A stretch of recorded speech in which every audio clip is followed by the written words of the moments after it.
Bom, pessoal, bom dia. Aqui é o engenheiro Newton Cubo, novamente. Hoje vou fazer uma aula explicando um pouco do Teorema de Bernoulli, da forma que eu entendo, tá? Não sou professor de física, nem de hidráulica, mas é importante, esse teorema é muito importante para o nosso entendimento, tá? Entendimento da hidráulica. Bom, quem foi Bernoulli? O nome dele, na verdade, é Daniel Bernoulli. Ele foi um matemático suíço. Ele nasceu em 8 de fevereiro de 1700, então veja como é antigo e nós usamos até hoje o Teorema de Bernoulli, esse gênio da matemática. Ele foi um matemático, eu falei, né? Foi um matemático suíço. E o Bernoulli estudou muito sobre hidrodinâmica, aí em meados de 1738. E daí vem o famoso Teorema de Bernoulli. Então, só vou fazer uma explicação bem sucinta a respeito do Teorema de Bernoulli. O que o Bernoulli fez? Ele pegou uma tubulação, imagine 1700, como é que ele fez isso, né? Na raça, são gênios. Aqui você considera um plano de referência, pode ser o piso. Aqui uma tubulação e aqui está o eixo do tubo aqui, sendo percorrido por água, considerado um líquido que não provoca atrito, o chamado escoamento sem atrito. Tá? Então, isso aqui foi considerado. Então, isso aqui não se aplica a, por exemplo, óleos. Tá? Isso não estamos falando de água. O movimento é permanente, então a água escoamento aqui de forma permanente, contínua. E o líquido é incompreensível, que é o caso da água. Tá? Você não consegue comprimir a água. Aí, como explicar o famoso teorema de Bernoulli? Então, primeiro aqui, vamos colocar as cotas em relação ao plano de referência. Então, tem uma cota aqui e depois tem uma cota aqui. Ó. Beleza, agora deixa eu fazer aqui o melhor com essa mesa digitalizadora. Então, você tem a cota aqui, não ficou bom, vamos voltar lá. Então, você tem essa cota aqui, ó, em relação ao plano de referência, então, e outra cota aqui. Aí, essa cota aqui foi chamada de Z1 e Z2. Pode ser em metro, pode ser em centímetros. Vamos considerar aqui que essas cotas estão em metros. Aí o Bernoulli colocou aqui, ó, 2 piezômetros. Imagine que isso aqui é um piezômetro e a água está escorrendo aqui, ó. Então, a água está escorrendo no regime constante. E aí esse piezômetro aberto aqui no topo, e a água subiu até uma certa altura. Então a água subiu aqui, e depois no outro piezômetro a água subiu aqui. Essa linha que foi traçada aqui, ó, essa linha aqui, é chamada de linha piezométrica. Vou tentar escrever aqui, piezométrica, tá? Então a linha piezométrica aqui. Essa outra linha de cima aqui é chamada linha de energia. É isso que você vai encontrar mais ou menos essa explicação aqui. Então, legal. Aí aqui, até onde a água subiu, nós vamos ter uma carga de pressão. Então, vamos ter uma carga de pressão aqui, que é essa altura em relação ao eixo da tubulação, que vai ser chamada de P1 sobre gama. A pressão sobre o peso específico da água. E do outro lado, você vai ter, lógico, um P2 sobre gama. Gama não muda, só que as pressões aqui mudam. Tem a pressão P1 e a P2. Essa parte aqui é a tal energia cinética, que aqui vai ficar a velocidade 1, V1 quadrado ao quadrado sobre 2g. E do outro lado, é lógico, vai ficar a velocidade 2 ao quadrado sobre 2g. Então, o que o Bernoulli falou aqui, né? O nosso amigo Bernoulli, que já fez o trabalho mais pesado, agora o trabalho mais fácil é só a gente entender. Né? Graças a Deus ele já fez isso em 1700, nós usamos até hoje. O que ele falou aqui? Que o que entra aqui, nessa parcela, sai aqui. Porque na natureza você não perde nada, certo? Você tem transformações. O caso da perda de carga é uma dissipação de calor. Mas você não perde nada, né? O que entrou aqui, desse lado, sai aqui. Se o que entra aqui sai aqui, então as duas parcelas você coloca no meio delas um igual. Então o que está desse lado é igual ao que está do lado 1, é igual ao lado 2. Que aí vai ficar assim, P1, a pressão sobre gama, mais a energia cinética V1 ao quadrado sobre 2G. G é a aceleração da gravidade, que vale 9,8 metros por segundo ao quadrado, mais a cota Z1. Tudo isso é igual ao que está do outro lado. Que entrou lá do lado 1, sai do lado 2. Não perdeu nada. Vai ser P2 sobre gama, que é a pressão,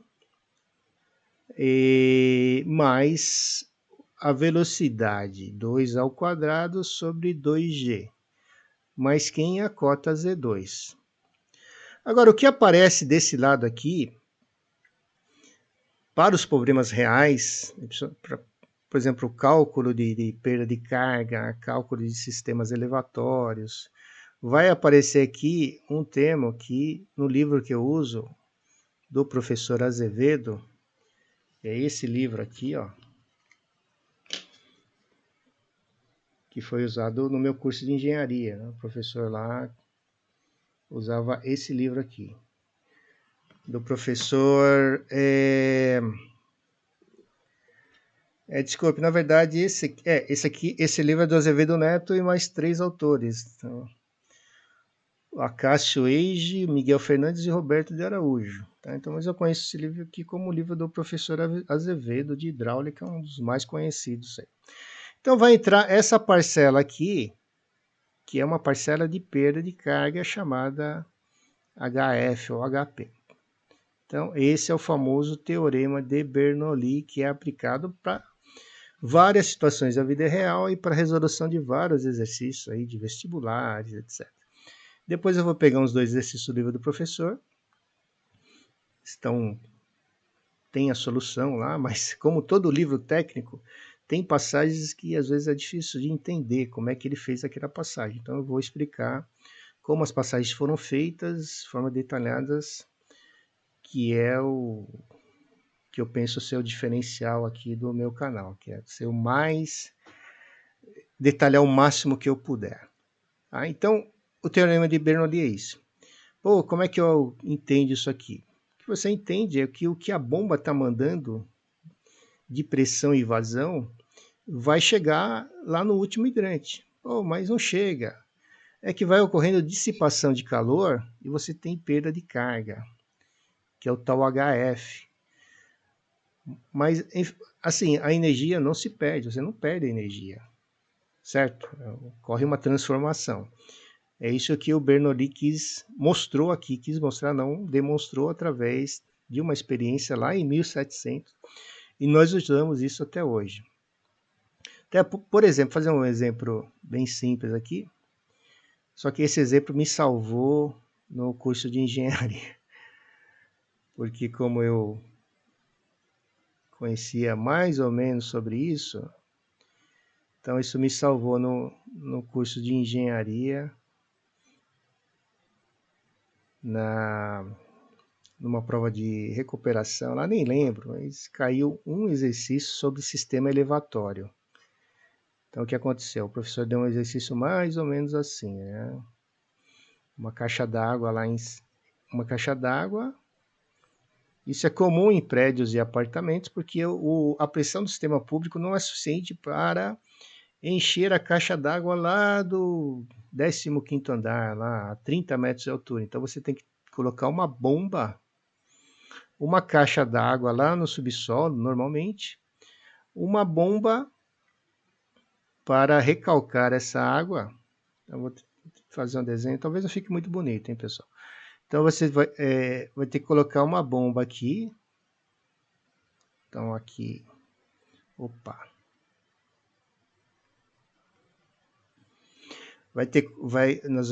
Normalmente tem uma bomba lá no subsolo.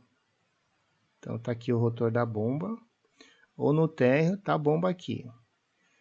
E aqui tem um tubo que vai e fica dentro de uma caixa d'água aqui, ó. Vou fazer o melhor aqui. Então a água tá aqui, ó. E aqui é a bomba. Não é bomba de incêndio, é uma bomba de recalque. Então o que acontece? Ela tem um medidor de nível, quando cai o nível aqui, a bomba é ligada e faz a sucção e a água sobe e vai encher essa caixa aqui, ou vai completar o nível de água. Então, esse é o chamado sistema elevatório. Assim, de forma geral, como é que você faz para calcular a pressão da bomba? A pressão e você depois define uma vazão que você queira em função de tempo e tal. Mas vamos pensar aqui na pressão da bomba. Em primeiro lugar, você precisa saber que altura que eu preciso elevar a água. Então, vou pegar aqui, ó, da bomba e vou considerar o eixo do rotor, o eixo da bomba. Aqui o eixo do rotor, tá? Essa é a primeira análise que você deve fazer, na maioria dos casos. Essa altura aqui é chamada de HG. O que é o HG? É a altura geométrica. A altura é simplesmente a altura real, do eixo da bomba até a caixa d'água, onde a tubulação está. Normalmente na parte superior da caixa, que vai jogar água aqui e aqui vai ter uma boia. Vamos supor que esse HG aqui seja 30 metros. Vai? Aí você pode pensar, pô, então basta colocar uma bomba de 30 MCA de pressão, beleza. Não vai dar certo, porque tem perdas, dissipação de calor ao longo do caminho, e a água vai parar por aqui, mais ou menos. Não vai chegar lá, porque vai ter perda de carga, cotovelo, a parede da tubulação, então isso deve ser calculado. Aí aqui entra outra altura que é calculada, que é chamada HF, que são as perdas de carga.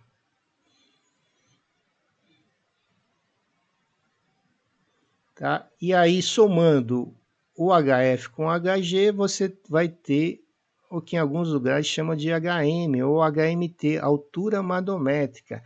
Esse H vem de height, quer dizer altura em inglês.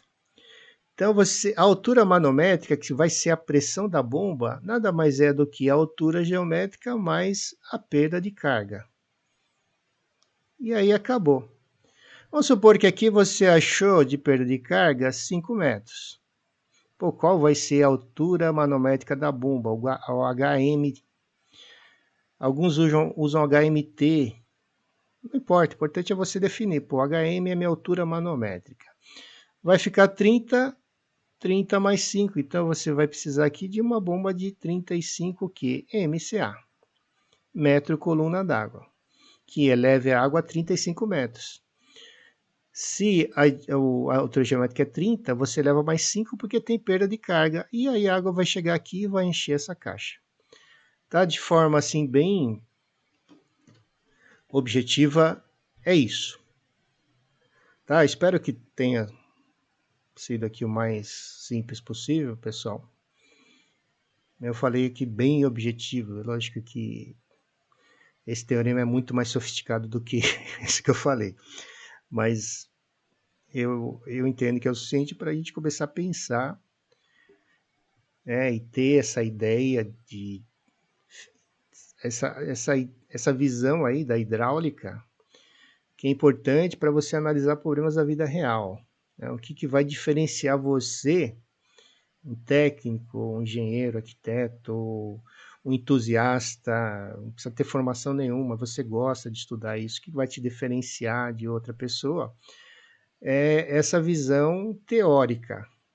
Então, quando você analisar um sistema de hidrantes, você vai ter uma base teórica muito boa para entender o que está acontecendo ali e até discutir, né, eventuais problemas que possam estar ali, né, fazer uma análise preliminar. Eu contei do caso do sistema de hidrantes com um tubo de 2,5, com uma bomba de 90 MCA, um tubo de 2,5.